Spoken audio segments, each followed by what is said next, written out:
most brilliant bookkeeper in Nigeria. She has an 11 years working career as an accountant, starting from Prince Waterhouse Coopers and heading to the finance and accounting functions in several organizations, including Jumia. In 2016, she launched Accountinghub. She has been a chartered accountant for over 14 years. Wow. 14 years. She's a fellow of the Institute of Chartered Accountants of Nigeria, ICANN, a recipient of several academic and entrepreneurial awards.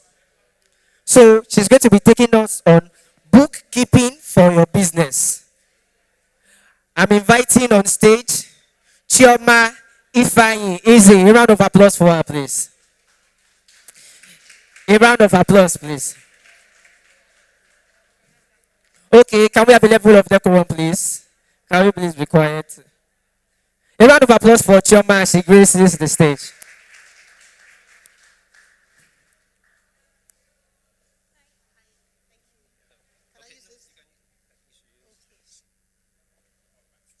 Good afternoon, everyone.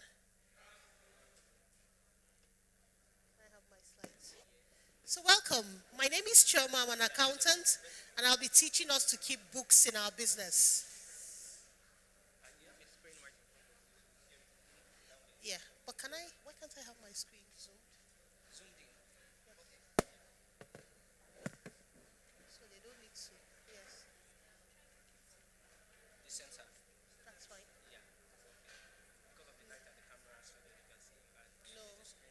No problem. Good day, everyone. My name is Chioma, and I'm an accountant. I'm here today to speak to you about bookkeeping. We all know we should keep books in our business, don't we? Who runs a business here? Everybody. Who keeps proper books in your business? One person.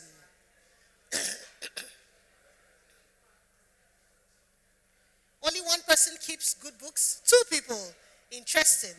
All right, so I'll be talking this afternoon about bookkeeping for your business. So what exactly is bookkeeping? We keep hearing, honestly, the noise at the back is ridiculous. This is probably the noisiest event I've attended recently. I've been sitting there and I can hardly hear anything, honestly. It's ridiculous. It's an event, we're supposed to be learning, but the noise, the talking, at some point I wanted to walk out and say, is there something wrong with me? Thank you for keeping quiet so people can learn. Please, what exactly is bookkeeping? Simple. Recording and classifying of the financial transactions in your business. So in your business, you sell, you spend money, money comes in, money goes out. Everything that relates to your finance has to be recorded. That's simply what bookkeeping is. Recording and classifying. Now, I'm sure you understand the recording part of it. Recording everything, money coming in, money going out. Maybe the part you don't understand is classifying. Why do we need to classify? So all your financial transactions happen in categories. When you sell, you classify it under sales. When you spend, you classify it under expenses. When you buy inventory, you classify under inventory. So unconsciously, you are really recording and classifying. Even your old grandmother who sells on credit, she has a debtor's book. That's a form of classification. We just have never really thought about it, that we are really recording and classifying. So every time somebody says the word bookkeeping to you, I like you to remember the R and the C, to record and classify. Very simple. All the financial activities in your business, it's that simple. So why bookkeeping? Why should we even keep books? Now I walked in here and I asked, how many of us even keep accounting records, and the numbers are really low? Personally, I know that less than 10% of business owners have good records. Who agrees with me? The rest of us is in our head. We're just selling. The customer WhatsApps you, how much for that dress? 10K, she pays, you move on. You deliver the dress, no accounting record, no invoice, nothing. You just send the dress to her. Less than 10% of business owners have good records, and that's really sad. But maybe when we understand why, it would help us improve our reason to keep good books. So I say that there are only two reasons why you need to keep proper books. Two simple reasons: decision making and stewardship. When you keep proper books, you use those books, those records, those accounting books to take decisions as a business owner. Who has ever seen any bank that one branch closed down? Maybe you used to know a branch of any bank, Bank PHB on this street, and you passed by and it's closed. Who's ever noticed anything like that? What do you think happened? What do you think could have happened? Sorry? Sorry, I didn't hear you. They are making loss. That branch is not profitable. How do you think management knows that or knew that that branch is not profitable?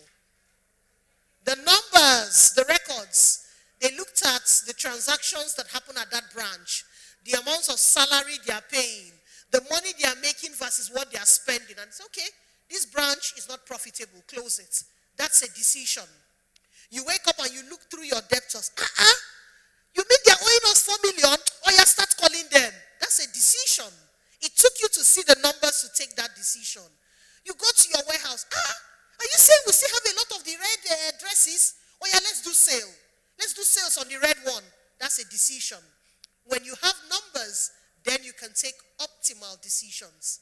So that's the first reason why you need to keep numbers. You need to take decisions. The second reason is stewardship. When you own a business, you are a steward unto other people. Here we think that owning a business means that you are all in all. No. You are a steward to CAC. Who knows that every year you're supposed to submit accounts to CAC? Who knows?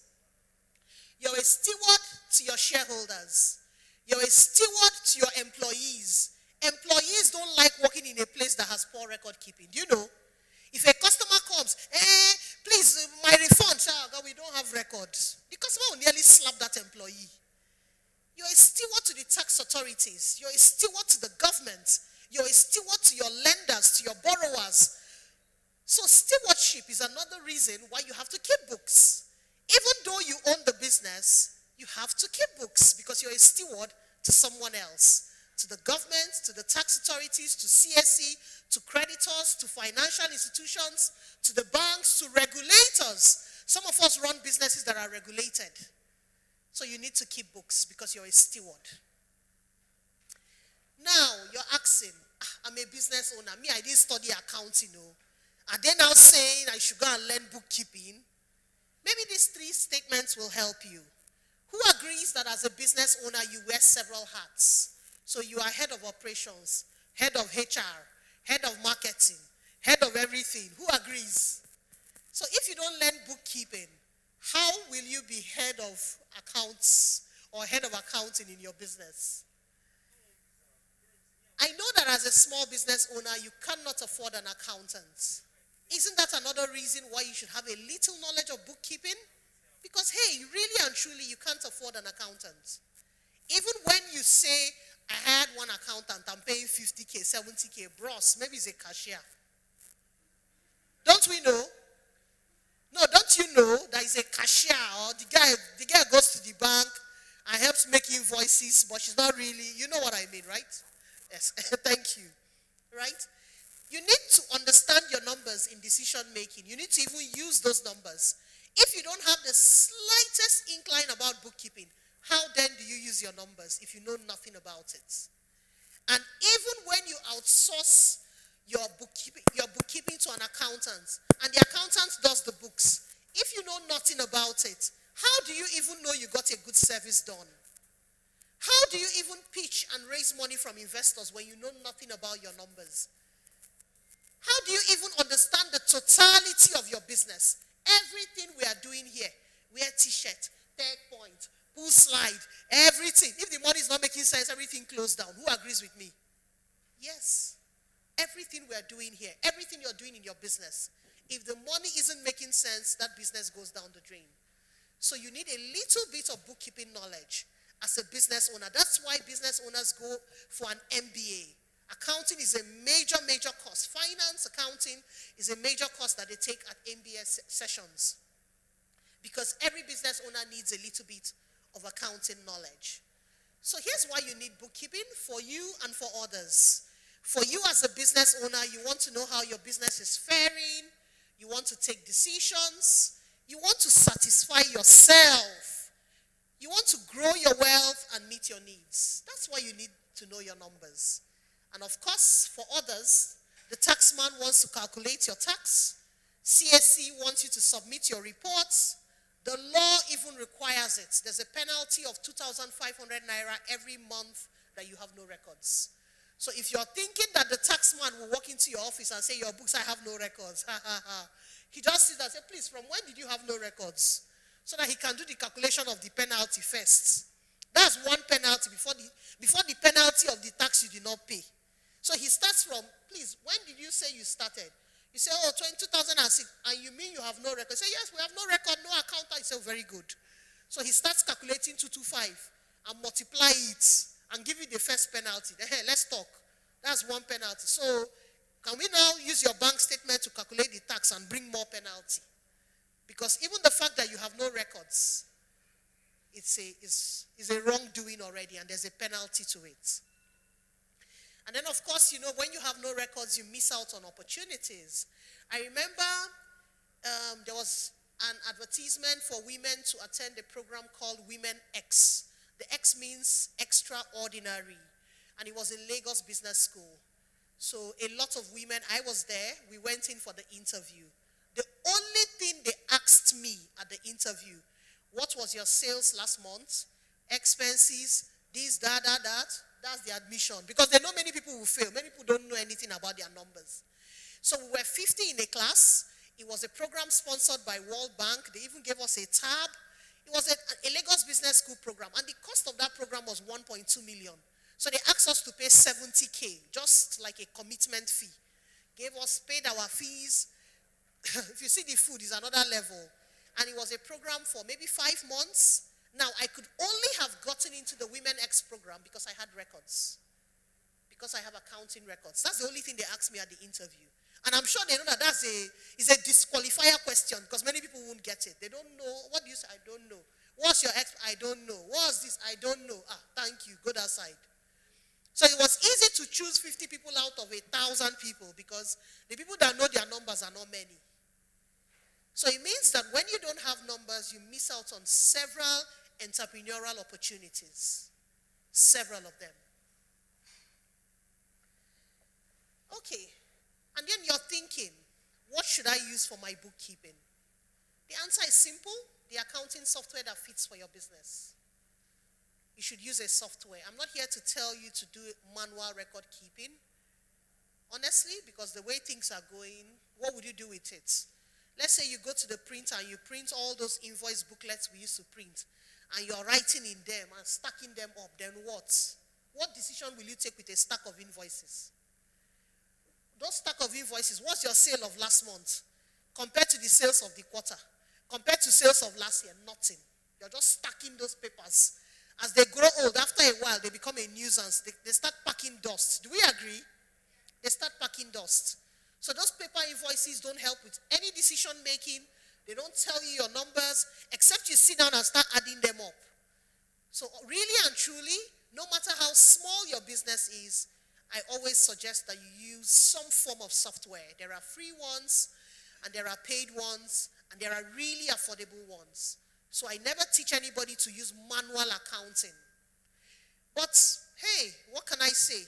Some people say, I don't even know how to use a computer, so let me even start manual. I said, okay. But really, if you're here and you know how to use a computer, the way to go is to use an accounting software that fits for your business. All right, so let's get down into real business. You want to keep records for your business. And there are all kinds of businesses represented here. I like to teach you the 6 most common processes that you have to keep records for. I always use the acronym PEPSIC so that you remember them. Depending on the kind of business you run, all 6 may apply to you, or 5 or 4 may apply to you. Please write down the PEPSIC acronym and write out what it means. Now, here is not the order in which the PEPSIC is written, but that's a simple way to remember them. So there's sales, expenses, purchases, production, inventory, and cash. Sales, expenses, purchases, production, inventory, and cash. The 6 most common activities in businesses that you should keep accounting records for. If you know nothing else from my session, at least remember the 6 things you should keep records for. Can I move the slide or we're still writing? Good. Can anybody tell me what your business does and which of these 6 apply to your business? Anyone? Anyone? Please, what does your business do? Okay. What does your business do first? IT. Good. Which of these apply to you? You don't sell anything? So sales applies to you. Expenses? Purchases? Good. You don't produce anything. Good. So I like that as business owners, in the 6 elements, we can identify the ones that apply to our business. Please note that sales may not apply to every business. Who knows that not every business is selling right now? Do you know? I work for a business that is building a power plant in one of the states. And that plant is going to take 5 years to build. They're not selling. Do you know? They're just spending money now. For the next 5 years, they will not make 1 naira. It's when they finish building, then they start making money. So don't think that sales applies to everyone. No. Of all these 6 things, choose the one that applies to your business now. And by the way, it can change. You can start a business now that is importing dresses. In 6 years, you start producing dresses. At the time you start producing, production will now apply to you. But when you started, it did not apply to you. So I want you to realize that these 6 things may not all apply today. But as your business goes on, then you realize, okay, this one now applies. I now need to start keeping my records for that one. So let's go through them one after the other. Let's start with sales. Sales relates to how a business makes money. And for you to keep record of your sales, to bookkeep your sales, you can use an invoicing software by making invoices to your clients. You can use spreadsheets. You can use a retail software. Who knows what a retail software is? Those ones we see in supermarkets. The one at ShopRite. That one that they clock, bing, bing, bing, and then they print the long receipt for you. That's a retail software. They are tracking their sales with that software. Right? You can use payment gateways or e-commerce tools. All of you that have e-commerce websites, do you agree that it creates invoices for you? Yes. Those of you that use Paystack, do you agree that there's a record somewhere for you? Yes. So these are the things that can help bookkeep your sales. Now I've used a simple book, but honestly I put it at the bottom because that's my last choice. When I speak with someone, I say, I don't even know anything. I don't know Paystack. I don't know any software. In fact, I don't know computer, so I write it. Right? So that's like the last choice if I need to convince you to keep proper books in your business and you are not techie, you are not, you're not open to anything technology, then I'll ask you to write it. Who uses an invoicing software here? Good. Who has an e-commerce website that makes invoices? Good. So who uses a retail software? A retail software. No one does retail here? Okay. Now, when you record your sales, these are the important records you should keep. The customer details. I heard someone ask a question about you want to keep your customers and keep, marketing to them. Customer retention. It's important that you keep their details. That's how you can reach back to them. Customer details. You want to keep details of every sale you made and how the customer paid. Customers pay in different ways. Cash, transfer, POS, right? They pay in different ways. Online, they pay different ways. You need to track that. Out of sales comes debtors. Do you know? The people that owe your business are people that bought from your business. You need to keep a debtors record. And finally, everything you sell, you need to keep a record of what those things you sold cost. so that you can calculate your profits. If I sell this thing for 10,000, I need to record that it cost me 6,000. So the profit on this is 4,000. So these are the things, the records you should keep under sales using any of the software we spoke about before.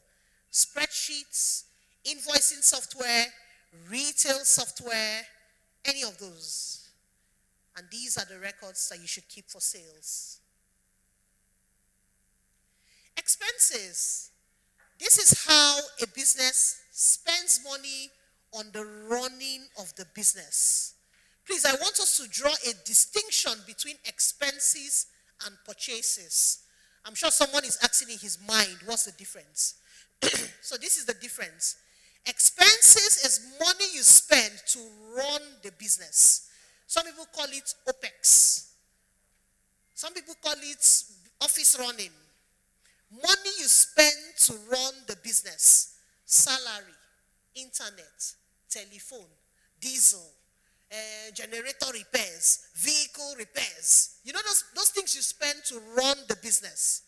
Not the raw material you bought to produce. Right? If I own a bakery, flour, sugar, butter that I bought to make bread is not expenses, it's purchases. I don't know if that's clear. Yes. Not the raw material you use to produce, not what you sell. If I own a business that sells phone is not, if I buy phones, it's not expenses, it's purchases. Expenses are the monies you spend to run the business.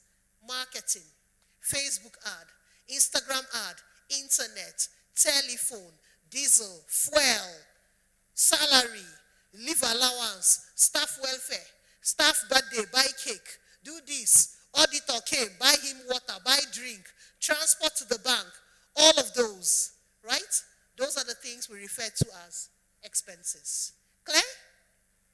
And to keep record of your expenses, you can use an accounting software, you can use spreadsheets, and very grudgingly, you can use a simple book.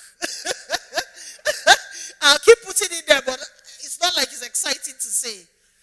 So these are the things you can use to keep records of your expenses.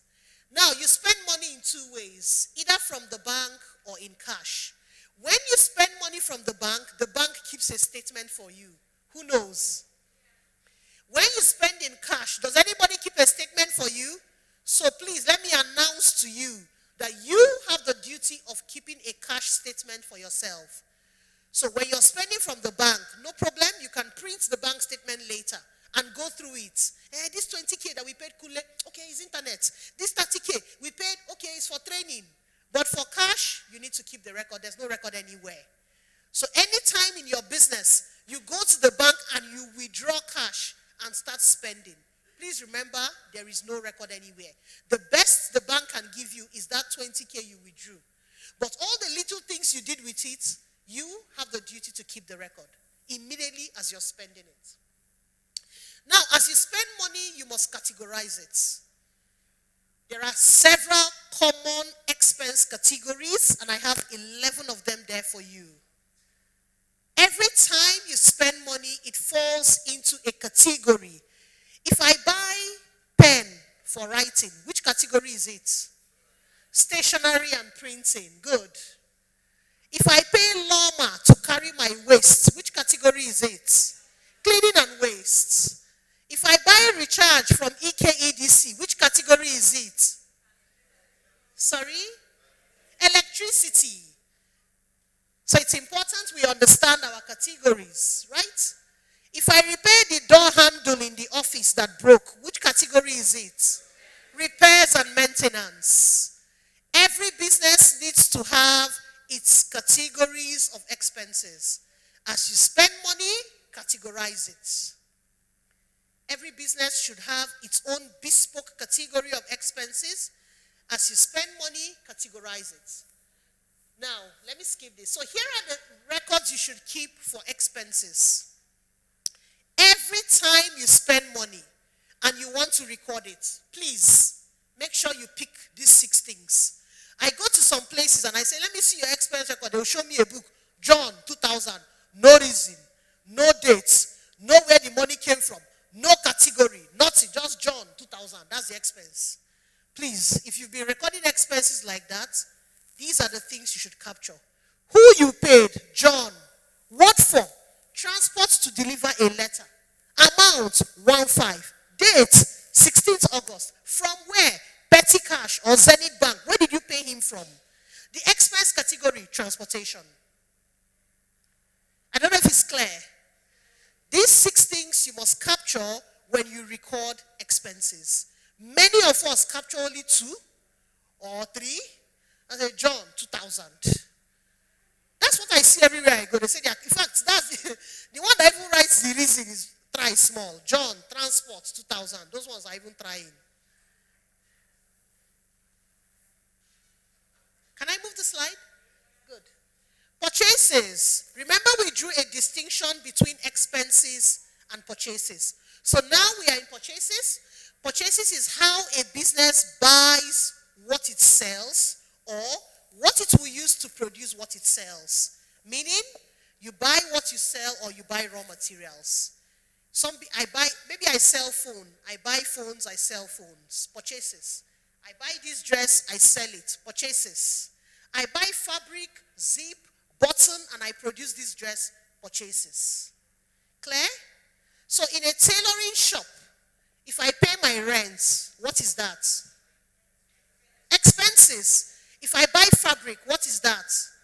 Purchases. I hope we're clear. Good. And remember that what is purchases to one business can be expenses to another. Do you know? Yes. I'm an accountant. I run an accounting firm. If I buy a delivery bike, to me, it is expenses. If I sell bikes and I buy bike, what is it? Purchases. Do you know? If I sell bikes and I bring in 100 bikes, I've made purchases. But if I'm an IT business and I buy a bike, it's not purchases. So what is expenses to one business can be purchases to another. If I sell fabric and I buy more fabric, it's purchases. To someone else, it can be expenses, right? Good. So of course you record your purchases using an accounting software or spreadsheet or a simple book. Now, when you do purchases, what records should you keep? You should keep details of everything you bought. The name of the supplier where you bought it from. Sometimes you owe the supplier, sometimes you pay. So you would keep records of whether you've paid or you're owing.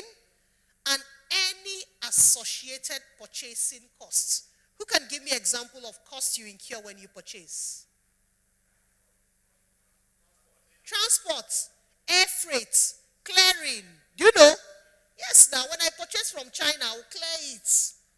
I will do doorstep delivery, air freight. I will even pay insurance. Do we know? There's a lot of costs to buying. I will even exchange money. There's so much cost to buying.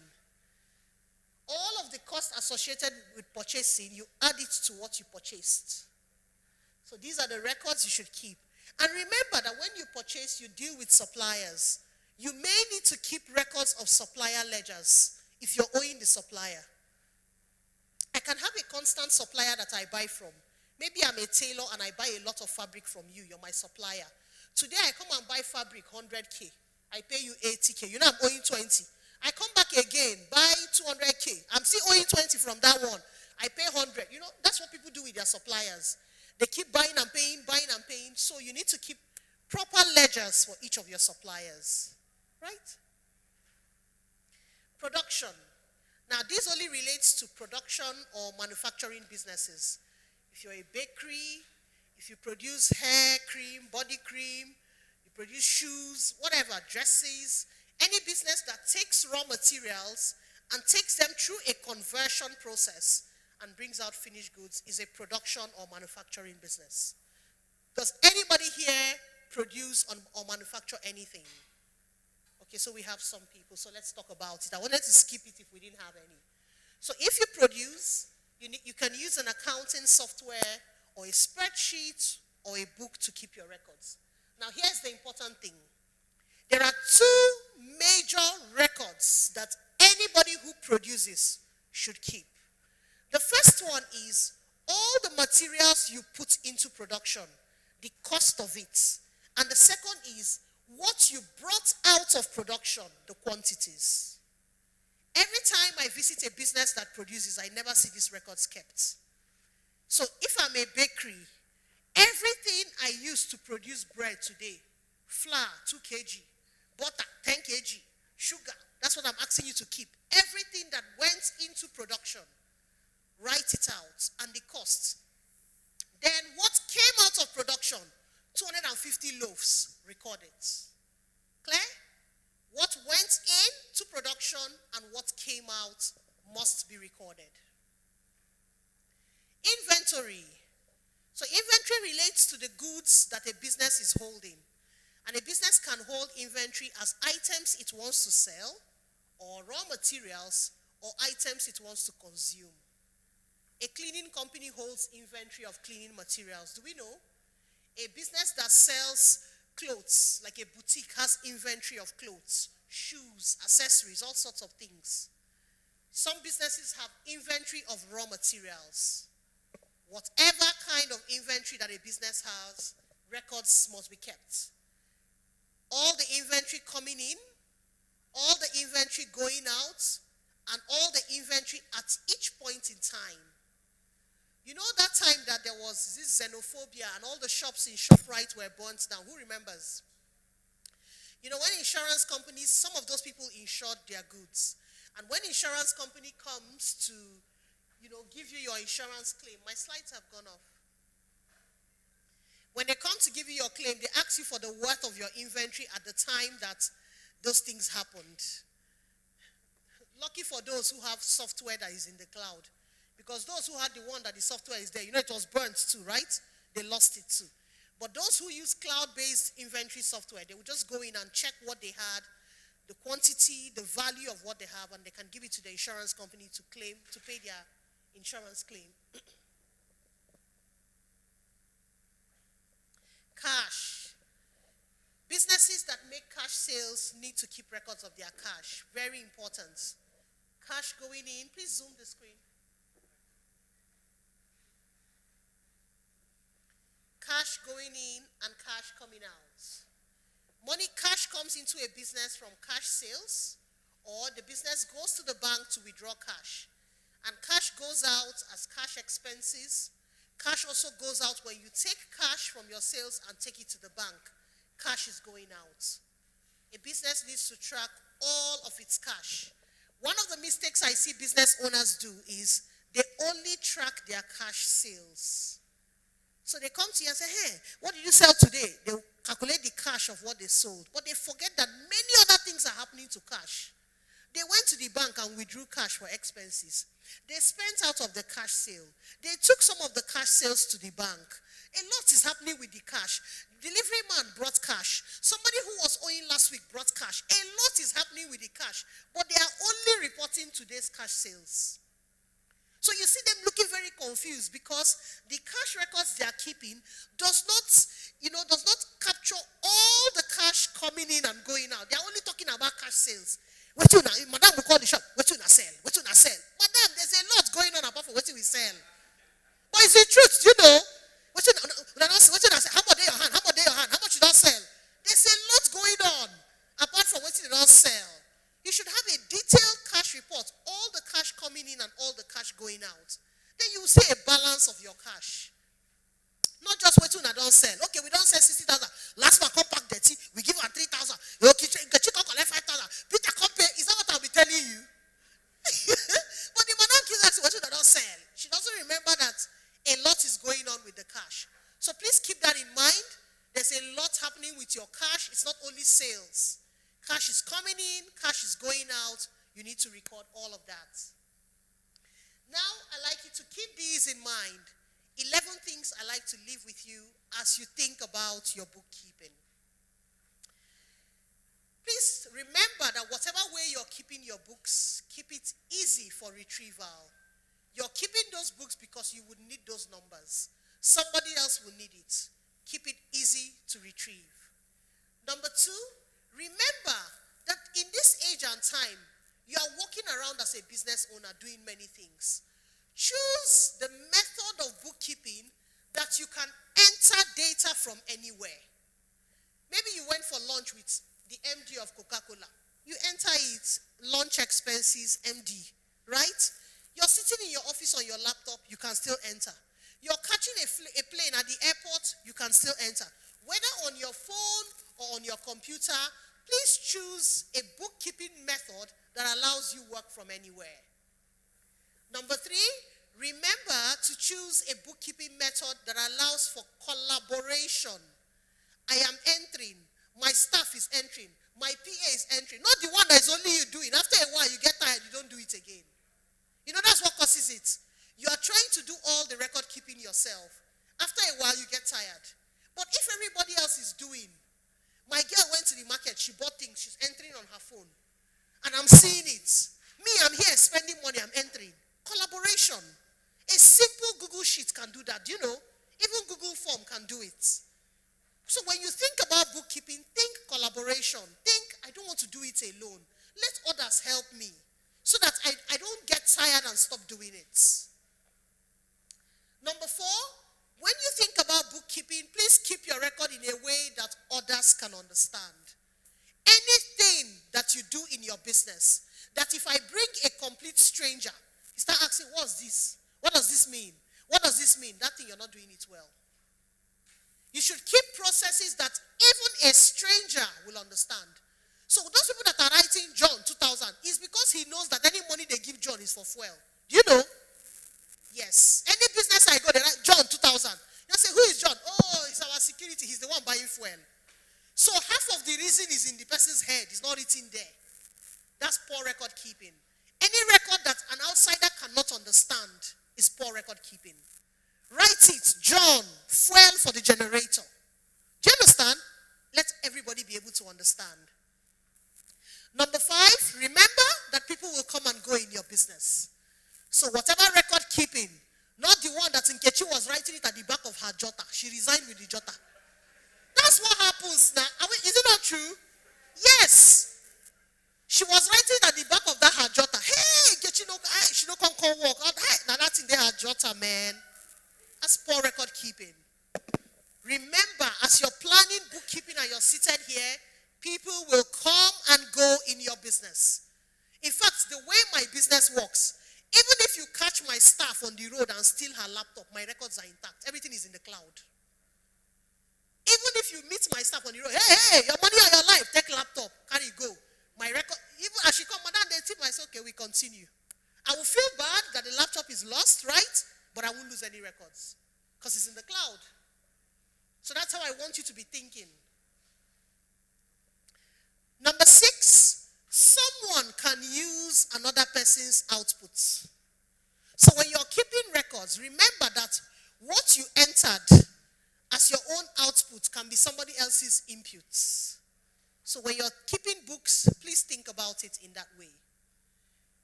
Number 7, please seek to immortalize your records. Remember your friend who has passed on, but you can still see his Facebook accounts. Why do you think you can see it? He's immortal. It's in the cloud. 10 years after he passes on, you can still see it. Yes, he's immortal. So when I speak with business, I say, I don't like anything cloud. I say, look at this one. You don't like anything cloud. That's how the records will catch fire tomorrow. That's where you immortalize your numbers. You put them in a cloud software. You send them to the cloud. All of us seated here can see emails sent to our Gmail in 1991. Do you know? Yes, immortal. Where is that book you wrote, that jotter, that your jotter in 1991? Where is it? In fact, so without wanting to deceive yourself, take your data to the cloud and immortalize it. Number 8, what reports do I need for decision making? You know you're a business owner. And we have said it that the reason you're keeping books is to take decisions. Why don't you think about the reports you need and structure it in a way that as they are keeping records, those reports are coming out? I know that I want to see my debtors report every week. Why don't I give them a book for writing the debtors? So when I go there, I just pick that book and I'll see. Why do I allow them write all the sales in one book. Then everyone, I call them, hey, do debtors reports. Then they take 16 hours to prepare it. Since you know you want to see debtors report, can you just create a debtors book? Think about the reports you want and structure the bookkeeping that way so that nobody is suffering. You know you want to see all the goods in store A. Can you just keep a book called Inventory of Store A instead of the whole inventory in the whole 10 warehouses? Then you now call them, hey, nah, what's in their store A? So I'm going to give me 10 hours. And the funny enough, so anytime I meet people like that, even the staff, I say, you, every time a guy is asking what's in store A, you say, you never think them. May you keep one book for store A? Say, madam, I beg. If you never think me. Do you understand? So the employees even believe that you, the business owner, should even be thinking more than them. They don't mind doing that 16 hours every time you ask what is in store A. Number 9, have a risk management mindset and ask yourself, what can go wrong? Anything that can go wrong, please keep record of it. Let me give you an example. I work for a client that is a distributor for Nigerian breweries.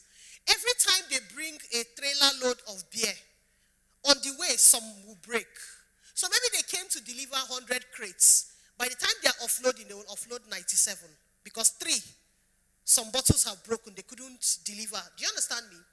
But from the office, they have printed invoice of 100. So they will now bring it to her. Say, sign. She will sign. Then the driver will say, when we reach office, we tell them, say, 3, no complete. And it continues like they don't remember. The woman will call and chase for the 3 crates. That driver is in another place delivering. Shouting, but now it's in the talk. Crates, they make noise. He's not even hearing you. And that process continues. So, over time, she has probably lost 500 crates. Do you know? Because they will tell you they printed it from the delivery man that is delivering collected that invoice from finance before he left the office. Do you know? It's not his business. They just say, carry go, offload 100 crates of good for there. He went there, offloaded. On the way, some broke. And they've printed the invoice from the office. So the madam, so when she came for a one-on-one bookkeeping with me, and I mentioned this part, I said, think of everything you do. What can go wrong? Madam, something can go wrong. Sir, they lost crates. I said, good. So do you know what we're going to do? Anytime they bring that invoice, turn to the back, write the number of crates that are missing, sign, and ask the driver to sign. As he's going, you scan it to the finance department. Since then, she has never lost any. So once anything can go wrong, start record keeping for that thing. Anything that goes wrong in your business, start keeping record for it. Ask yourself, what can go wrong and what records can I keep for it? Now, any process that you're doing, ask yourself, are there paper that come out of that process? Did you notice that in this story I told you, the woman gets a paper for every time she buys drink from the brewery? That paper should be filed. Do you know?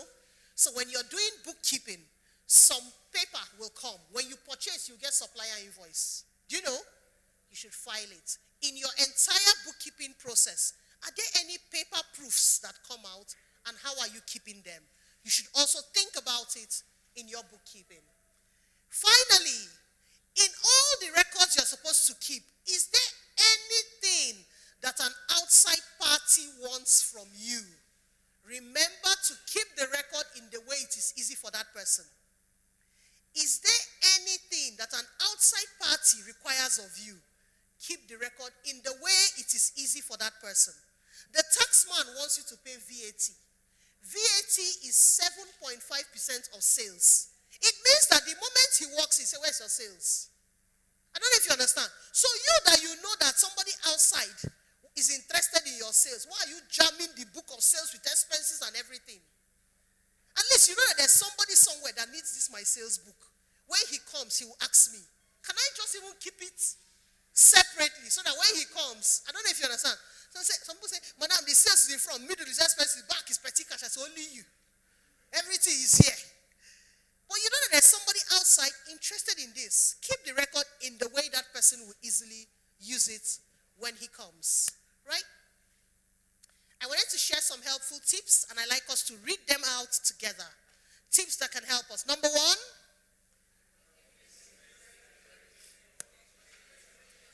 number two, number three.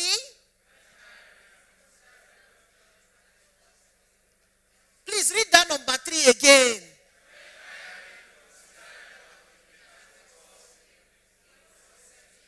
Very important. You know, we hire some semi-illiterates. Please consider record keeping. When you're doing interview, say, write one sentence for me. It's important. Very important. Next.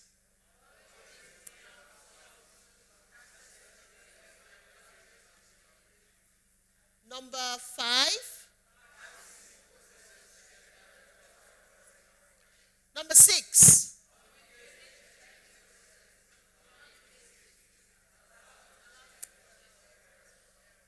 Please let me explain this. You have your staff keeping record. Tell your staff how you will know that this record is correct. Communicate how you will check. My dear, please keep record of all our sales here. I will check it against the money in the bank. So the person says, if madam check here, no balance. So what I find is that people have no discipline with record keeping. They will record some, leave some. That's why you, the business owner, has to think of a checking process and communicate it. I will check, maybe you employ one new tailor in your tailoring shop. All the cloths when customer bring, write them for here.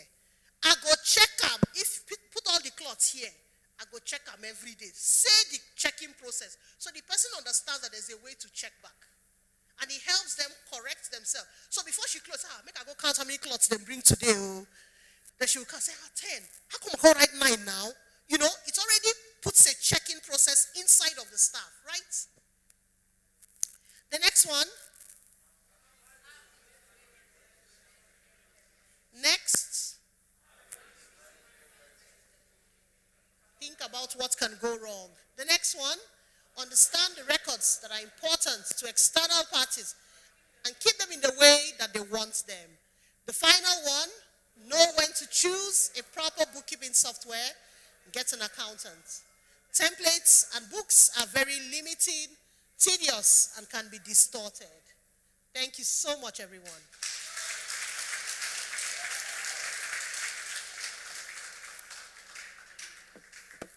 Thank you. Do I wait for the question? Yes.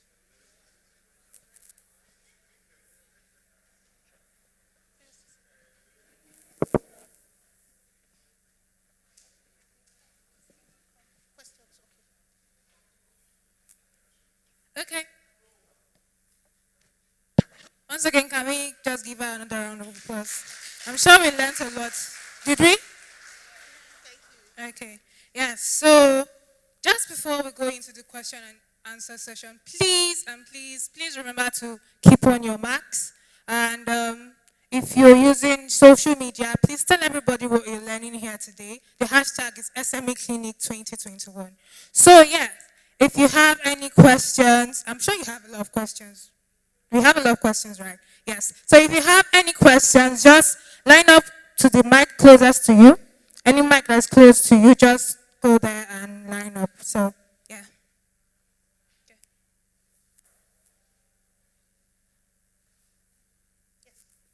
Good afternoon, everybody. Good afternoon. I'm Dania. I'm into organic skincare formulation. I want to ask about production because sometimes when we produce, we get some things like maybe a mixer. If we want to keep our record, do we add the whole money of a mixer to that month, or we spread it across the 12 months, meaning that we'll use it continuously? That's my question. The mixer is an asset. It's Okay. not the item you put in production. So when you buy an asset, you spread it over what accounting calls the estimated useful life. So when you buy that mixer, you now ask yourself, this mixer, can I estimate how long it will serve me?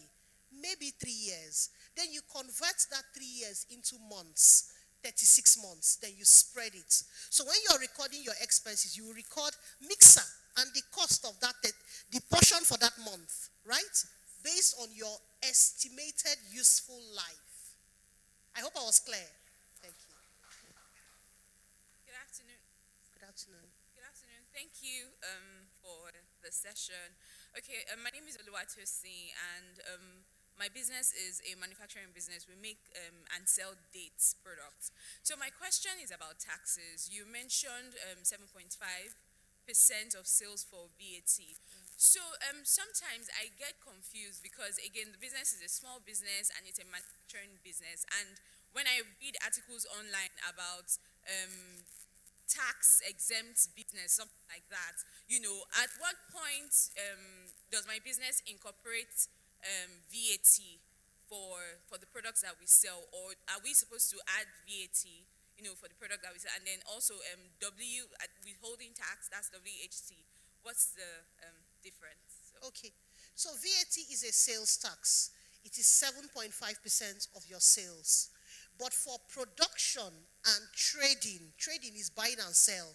Any business that produces and sells, if the law asks you to pay 7.5%, they will be eating into your profits. Because sometimes you're not even making 7.5 on that thing you're selling. If I buy Coke now and I sell it, a bottle of Coke, the profit is less than 5 naira. If you say I should pay 7.5, there's no profit now. So those two categories of businesses, manufacturing or production business and trading businesses, only pay the 7.5 on their margin. I bought chin-chin 100 naira. I sell it 90 naira. The 7.5 is only on the 10 naira. Do I make sense? That's for production and trading businesses. But effective February last year, February 2020, the law changed. There was a new law called the Finance Act, and it exempted every business that does not make 25 million sales in a whole year. So if you think about your business, and averagely, you are not seeing 2 million sales in a month, don't pay tax. Do I make sense? Because the law says 25 million in a year. So I divided it by 12, and I say to myself, so when I talk to business owners, I say, do you make up to 2 million a month? No. I say, hey, don't worry. They've exempted you. I hope that's clear. So you're exempted if your sales in a year is less than 25 million. Then you're thinking to yourself, well, when I reach 25 million, what will happen? Then you start paying tax. So you've been selling January, you now reach this August. You enter 25 million in sales, then you start paying VAT. Clear? Good. Thank you. Okay, we're going to take questions from our online audience. Ohakwe Oyindiziri is asking, please, which invoicing softwares would you recommend? So there are many. There used to be the most common one, which is Wave, but Wave no more supports Nigerian businesses. So Wave left in December last year. So now I see people use, there's Sage, there's QuickBooks, there's Invoice.ng. There are many. Once you go online and type invoicing software, they will jump out. There's Invoicely. There are many invoicing softwares. You can. Okay. Gabriel Showale is asking, what cloud-based software or apps can you recommend? For accounting, Sage, Xero, QuickBooks. For retail, Loives. Good afternoon. Good afternoon. Thank you very much, ma. My question is similar to the last question. Okay. I'm real estate, and most time you have to go out inspecting properties with a client, and sometimes we incur some expenses, and you don't remember how you. So I want to ask, what applications, maybe mobile app, can easily use to record such expenses? So that's my question. So I see that people go online, maybe go to Play Store and search for an app that can track expenses. The reason I don't recommend those is because that data is on your phone. I want data that is on your phone and is on your computer. So the simple thing that I recommend is go to Google, sign up, create a Google form that has 5 questions. Date, who was paid, how much was paid, right? Narration of payments. Simple form with 5 questions. Go to Bitly and shorten the URL of that form. And in a way that you will remember it. So anytime you open your phone and you type bit.ly/Chioma EXP, the form will open. And I fill it and I submit. And it's feeding into a Google Sheet. So when I'm on my computer, I can see everything I've been spending. Easy enough, right? Yes. If you have staff that go to the market, maybe you're a caterer, your staff go to the market, buy tomato, pepper, buy a lot of things. What I teach them to do is to do the envelope style. Take an envelope, put the money that they are going to use to go to the market. A big envelope, put a pen inside of it. As you take money out and pay, Madam Pepe, how much? 2,000, you pay, you write it, Pepe, 2,000. If you collect change, you put it back. When they come back, the change is in the envelope. Everything they spend is on the body of the envelope. They can type it out. So our clients who are event planners or going to the market, they use the envelope style. Good afternoon, Mama. Good afternoon. My question is how to calculate profit. I run a virtual restaurant and... A what, please? I run a virtual restaurant. Virtual restaurant. And what I can use it like for a week or a month. So I'm buying something for 5,000 naira and I'm using it for 1 month. How do I calculate the profit made from these ingredients used? So typically, when you buy things, you portion them, don't you? Yes. So as I buy and I portion, I know the cost of that thing. That's why I said anything you produce, as you're producing, be costing what went in. You bought a pack of Maggi, 1,080 cubes. Immediately you drop one Maggi, you write it one Maggi. When you're done, you sit down and cost what went into your production today. And everything that went into the production, you know what it cost you by calculating it. The money you sold that thing, you know. Profit is simply sales minus cost. That's profit. Okay. So we have a couple of questions here about taxation. And Gabriel Shobole is asking again. He says, concerning taxation, how do I avoid being overtaxed? And how do we know what percentage of tax you're supposed to pay based on the business revenue? So taxes are a flat percentage. The law defines the percentage. If the law says VAT is 7.5, it's not based on your revenue. It is the percentage. You just apply it on whatever figure. So if my sales is 100 million, I will apply 7.5. If your sales is 30 million, you apply the 7. The law just gives the percentage and you apply. So what he needs to know is the different taxes and what percentages to apply. That's what he needs to know. Okay, Ohakwe Oyendizuri is asking, how can I file in to pay for my taxes? My business is 2 years old and I haven't paid my taxes. And so the first question is, how much is your business making? Above 25 million, then we start talking of taxes. Below, you are exempt. So if you are above 25 million, what I usually recommend for business owners is to go to a tax class. Sit down. The things involved in tax is a lot. And learn the different kind of taxes. She asked of VAT and withholding tax. There's CIT, there's EDT, there's taxes on your employees. You cannot be a business owner and refuse to go and learn tax well. The way you go to a bank and say, tell me everything I need to open an account, is the way you should go to tax office and say, tell me everything. But sadly, they don't have a tax education unit. The person you're saying, tell me everything, is busy.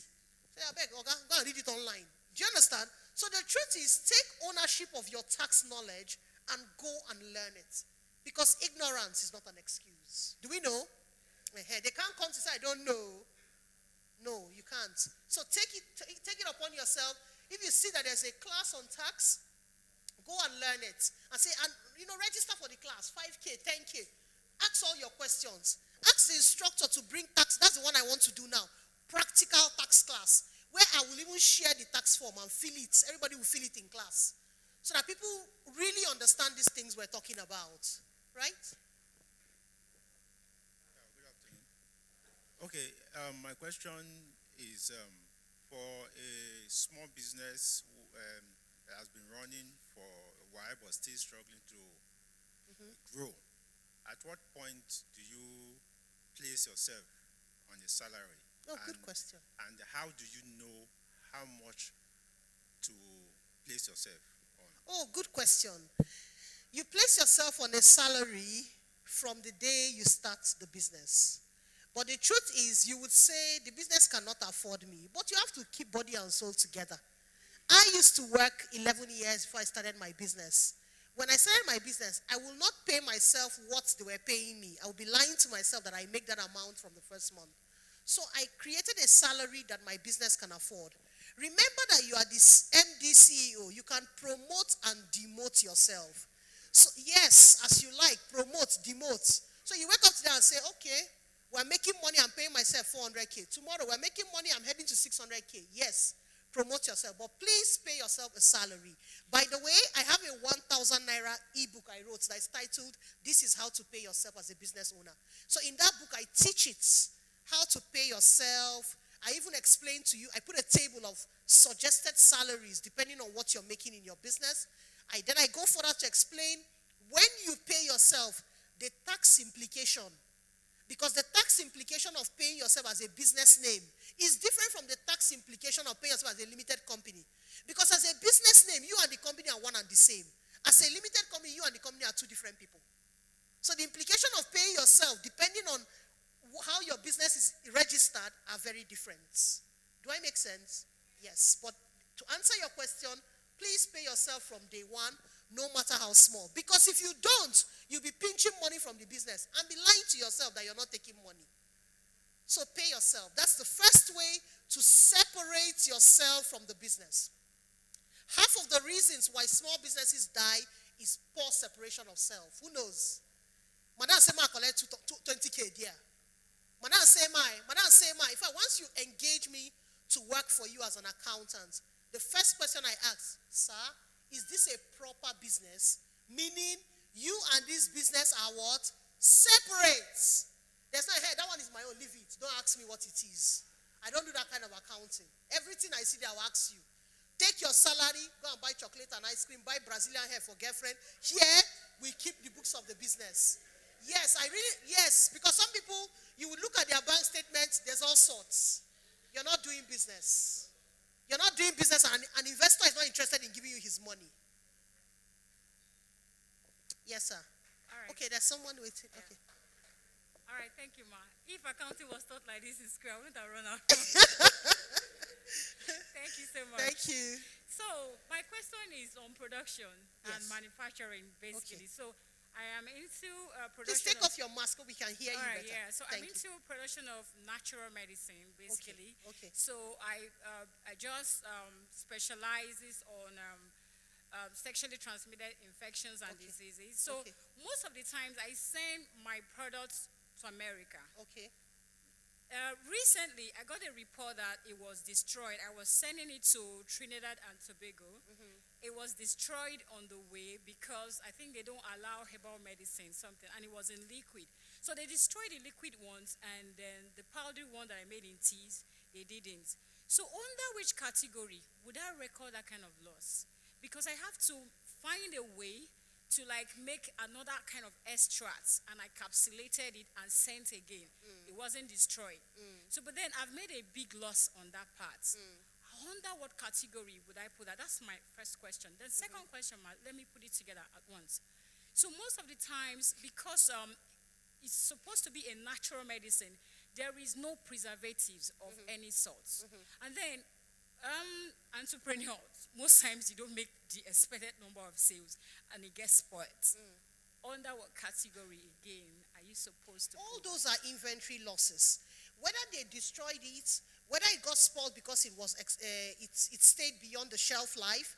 Sometimes some people's items get spoiled for expiry. Some get spoiled because they are obsolete. Some get spoiled for whatever reason. All the examples you've given are inventory loss. You're losing products that you did not make sales on, right? Which happens in every business. Tailor, they cut fabric, the cutting go do mistake. Do you know? You lose all that. It happens in every business. So that's an inventory loss. It's an expense. Just like bad debts. When somebody owes you and doesn't pay, it's an expense. So you create bad debts as expenses. You create inventory loss as expenses and put it there. It's a loss. Thank you. My name is Phillips. Yes, sir. My questions is about the tax. Okay. You said that whoever that doesn't make up to 2.5 25 million in a year. Okay, 25 million naira A year. a year. that is like 2 million naira in a month Averagely, yes. as a profit, No, as sales. as sales. As sales, not profits. Okay. How about someone, a rent and commission agent? A rent and commission agent used to collect rent from people for the landlords here and there. People are paying to his account, and he has to pay all those money to the owner of the house. And his own commission out of that money is just 5%. Yes. In a month, the tenants, they will pay like 1.5, 1.8 million naira or less, or 2 million naira into the account. And his own commission out of it is no more than 5%. Yes. So does such a person has to pay tax or not? Thank you. Very good question. So remember that the law says 7.5% of your revenue. Your revenue is not the 10 million they paid into your account. Your revenue is the 5% you earned. There are many businesses like that. As an agent, you are one. Travel agencies are another example. I can buy flight ticket of 600,000. Their money is 3,000 naira. Do you know? Yes. There are many businesses like that collect money on behalf of other people, and their own revenue is small. Even builders, professional builders, I will give somebody 50 million to build my house. His money is only something small. He cannot pay tax on the 50 million. He pays on his own. The law says 7.5% of your revenue. Your revenue is what you made, not all the money that enter your accounts. So the law is intelligent. Define your revenue and calculate your percent on it and pay to the law. Can the tax officers, we agree, because sometimes ago, they insist that once you are coming each month to come and submit your filing for your monthly returns. Yes. You have to print your bank statement along with yes. the necessary things. And all these things will be reflecting in your account. Yes. So can they accept it? Yes. Let me tell you what I do with the taxman. I don't wait for the taxman to ask me. Then I start explaining. Then he starts saying he doesn't believe. I write ahead. This thing, I can write to you ahead. Please, dear, remember you're a taxpayer. You are allowed to write to the tax office and explain anything. 2 days ago, I signed up a client that runs a club in VI. And there are 2 owners. One runs the club, collects all the money, then shares money with the other one. The one I work for is the one they are sharing money with, not the one running it. So when I looked at the way the thing is, I know that, and the one running it will run the club, pay the tax on their behalf, and then give him his own share. It means my own client is not paying anything. I don't know if you understand the story. Club owner A runs the club, buy the drink, employ the staff, do everything. Meanwhile, my own client is the major financier. But this person is running the operations, pays the tax in his name, and then gives my client his own percentage. My client just takes his percent after the tax is paid.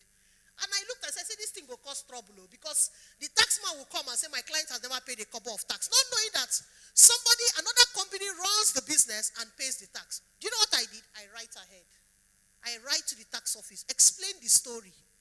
That CEO, you will never see 5 kobo of tax, because this business is being run by another company that pays everything. So now you know that the way your business is, the monies that enter your account far outweigh what you are really making. Please write ahead. Dear tax controller, I'd like to inform you I'm an agent. A lot of money passes through my account where I only make this percentage. Kindly be informed that I will only pay 5%, which is my own, or whatever percentage which is my own. Thank you. Be assured I am a responsible citizen and I like to pay my taxes. Then you collect the letter, then you submit the letter, then you take acknowledgement copy that they will stamp.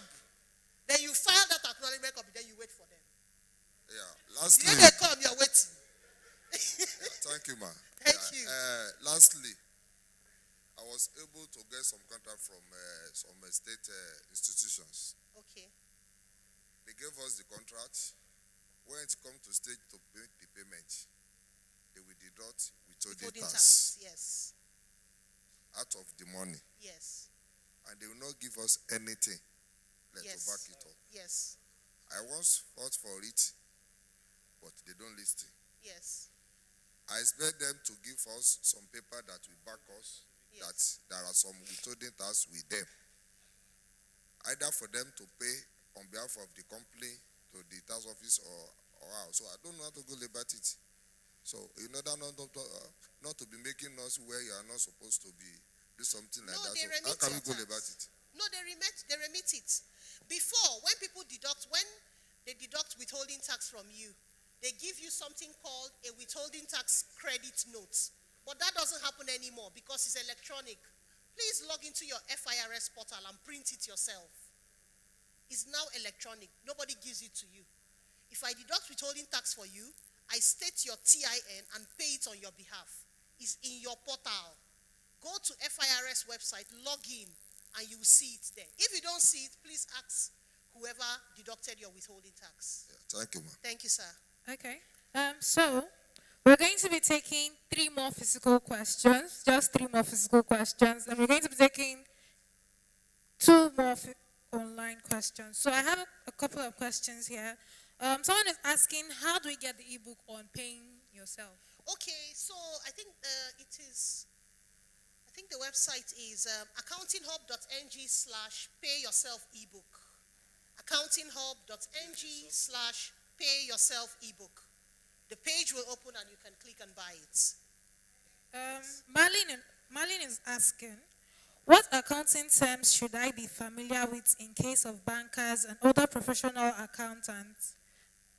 Okay, might try to use my intelligence based on the fact that I'm not an accountant by profession or any financial organization. It's just asking the terms he should be familiar with. There are a lot of terms you should be familiar with: profit, margin, tax, withholding, VAT. So essentially, what the person needs is to take a basic bookkeeping class and take a basic tax class. That's what I encourage every business owner to do. No basic bookkeeping, no basic taxes. As you're learning, the terms will keep coming up. You see how we're talking withholding tax here now? It will keep coming up. You see how we're talking tax exemption?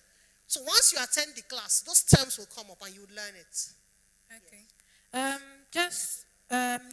Yombo Agbola is asking, I run a healthcare and retail pharmaceuticals business with other general goods. How do you separate taxes on items and pharmaceuticals?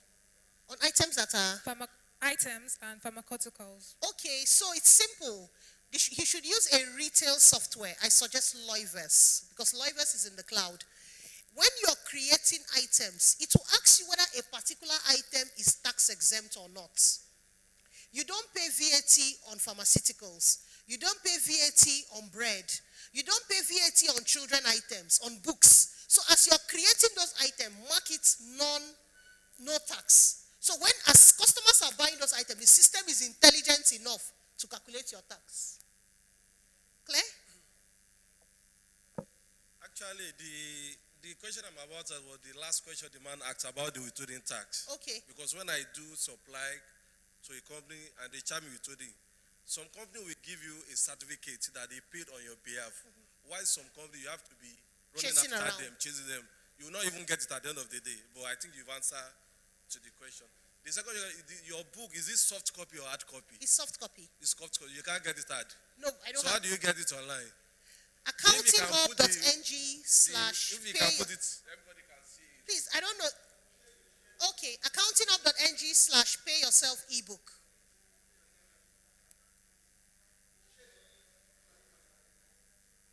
Okay. Okay. Okay.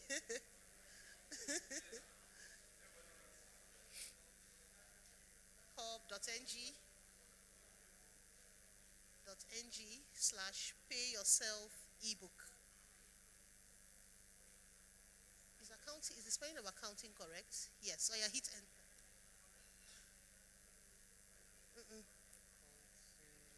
No N. No N. That's why I said it wasn't correct.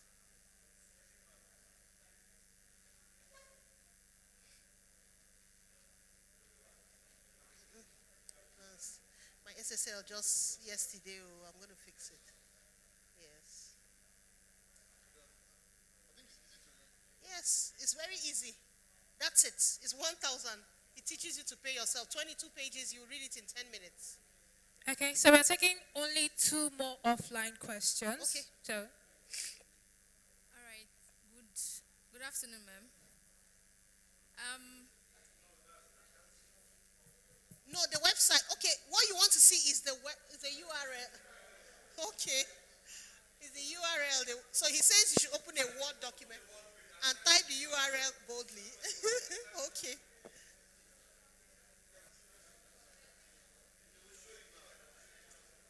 okay, yes. Your question, please. Good afternoon, ma'am. Good afternoon. My question. By the way, when you pay online, it releases the book automatically. You get it instantly. Yeah. Okay, my question is, people like businesses that have accounts. Let me say bank accounts. .ng. Accountinghub.ng/pay yourself ebook. Okay, so clients pay for products. Yes.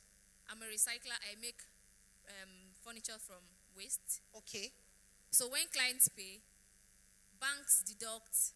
We have VAT 7.5. Then some of them would say No, they deduct 50 naira. is- Stamp Okay, duties. 50 That's naira. all the bank would deduct. like my own bank. Sometimes I would see 100 and something. Then I'll see another 8 naira. Then I'll see like 3 different deductions. Okay. Under what do we categorize that? Because it's a loss on my own. Bank charges. Yes. Bank charges is an expense category. So the way we showed categories of expenses, repairs and maintenance, transport, do you remember that time? Yeah. Bank charges is an expense category. That's where you put all those costs. All this money the bank is deducting are expenses to your business. Yes. Thank you. Thank you. Good afternoon, ma'am. Okay. My name is Chioma Ifeanyi-Eze. My question is, how do you, like I walk down to the tax office. I can hardly hear you. Okay, I walk down to tax office in Okay. Lagos State. So, Guys, it's getting noisy again. That's why we can't hear his questions.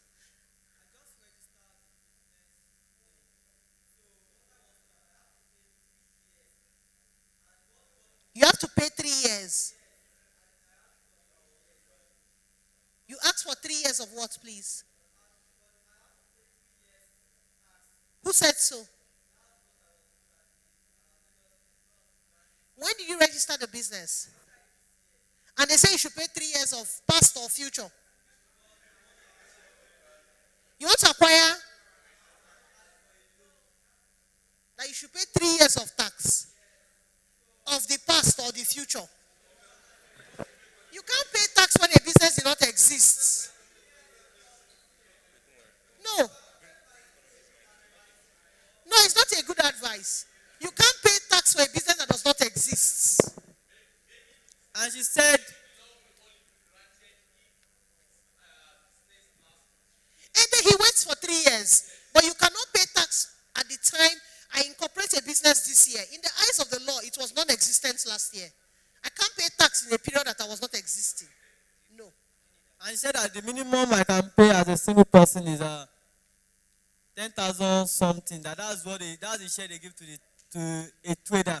So, and I was so confused. That's the first time I. And you went told back the to that. person your business was incorporated this year. Yes. No, you can't pay tax for a period that your business was not incorporated. But let me say this. Okay, ma'am. Maybe what you asked for is a tax clearance certificate. A tax clearance certificate is a certificate that shows that you have paid your taxes. Okay. And a tax clearance certificate shows information for 3 years. Okay. Maybe that's what the person was explaining to you. Not that you should pay tax for 3 years. It shows information for 3 years. If my business is only 1 year old, it will show the 1 year, and other years it will show blank. It will show nil. Maybe that's what the person said to you, and you interpreted it to mean pay tax for 3 years. No. Okay, ma'am. So If to it is get a tax loan, the clearance- bank may say bring a tax clearance. Okay, if I'm asked to bring tax clearance, so I have to pay for that 3 years. No. You only pay the tax for when your business existed. Am I able to get a tax clearance? And even tax clearance shows information for the past year. So we are in 2021. It will show 2020, 2019, and 2018. That's the 3 years. It doesn't even show the current year. That's what the tax clearance does. It shows the past 3 years. So maybe that's what the person was explaining, and you thought he meant, but you cannot pay tax for a period your business does not exist. Okay, man. That means I can't get the tax clearance certificate until January of next year, yes. Until I pay for that 3 years. No. See, it's good. No, I want to get it clear. You can get a tax clearance certificate. Please allow him.